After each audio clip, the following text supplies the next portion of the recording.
Hey growing people, welcome back. So today I wanted to take a look at some of the fails from my first growing season last year before I get into the growing season this year. So hopefully if I analyze these and figure out what went wrong, I will not repeat some of the same mistakes that I made last season. So there's a couple of things that were really surprising to me, and I want to share those with you because maybe you've had some of the same issues. So one of the things I was surprised at was the sun.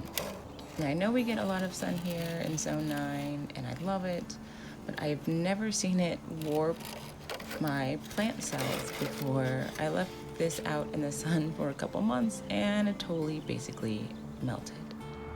So another issue that I didn't think I would be having was too much water, because we usually don't get a whole lot of water. But I think some of my plants drowned, I guess, because there was just unexpected rain and I wasn't quite sure what to do about it. And I had to stay on top of making sure that my plants weren't drowning. We all know that water is great for our plants, but apparently too much water is not the way to go either, because lots of nutrients are washed away. The plants can't, adapt to having, soaking wet soil all the time.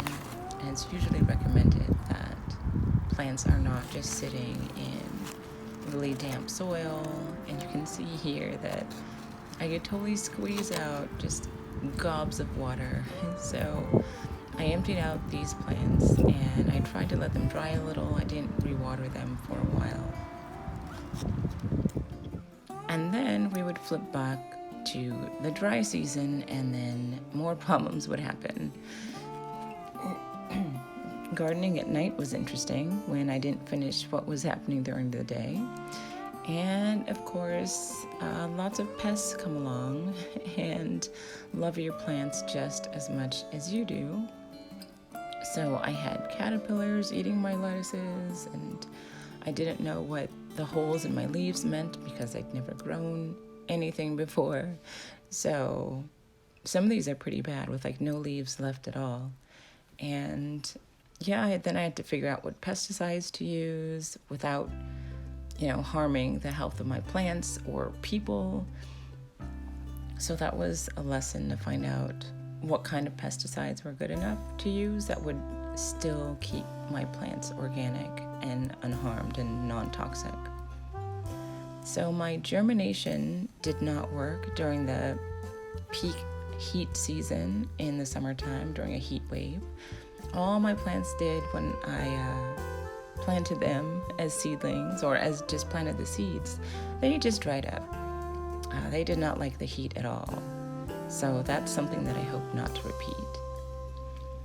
Potatoes are spectacular and also aggravating.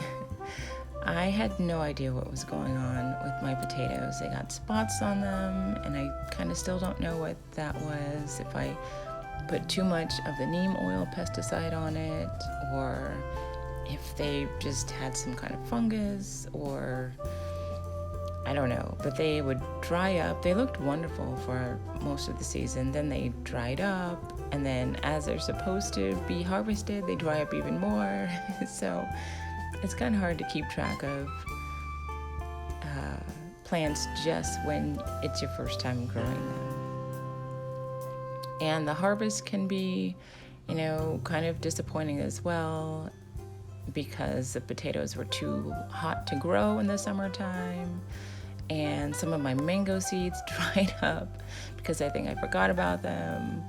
But one of the most surprising things was the amount of time I think I spent just staring at and tending to my seedlings, like willing them to grow, willing them not to die, trying to keep them alive as long as possible so that I could hopefully grow some food.